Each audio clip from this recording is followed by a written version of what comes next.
কালই তো সৌভিক এলো, মাঝখানে তো কোনো সময়ই পেলাম না মনে হলো, আর আজকেই সৌভিক চলে যাচ্ছে। এত তাড়াতাড়ি সময় কেন কেটে যায় বুঝতেই পারি না। আর সৌভিকের সাথে যখন আমি থাকি তখন তো যেন আরও তাড়াতাড়ি সময় চলে যায়।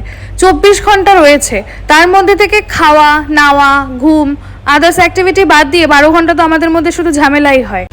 যতটা বেশি সময় একসাথে কাটানো যায় এই কথা ভেবে সৌভিকের সাথে আমিও হাওড়া স্টেশনে চলে এসেছি ওকে ড্রপ করতে। আর বাড়ির থেকে বাবা কিছু খাবার পাঠিয়ে দিয়েছিল ওর জন্য, ট্রেনে রাতে খাবে সেই কারণে। কারণ ট্রেনের খাবার বা বাইরের খাবার ওর খুব একটা স্যুট করে না। আর আমি তো অলরেডি মিস করা শুরু করে দিয়েছি, আমি জানি না আবার কবে দেখা হবে।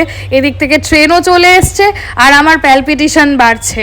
6 মাসের বা 7 মাসের আগে তো ওর সাথে আমার আর দেখা হওয়ার কোনো চান্সই নেই। দুদিন ধরে ফেসবুকে একটা লেখা খুব আমার চোখের সামনে আসছে, যতদিন না একই ঠিকানায় একসাথে বাড়ি ফিরছো ততদিন হাল ছেড়ো না।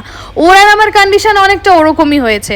যতদিন না আমরা একসাথে একই ঠিকানায় বাড়ি ফিরতে পারছি ততদিন আমাদের লাইফটা এভাবেই চলবে। ও ওখানে আমি এখানে।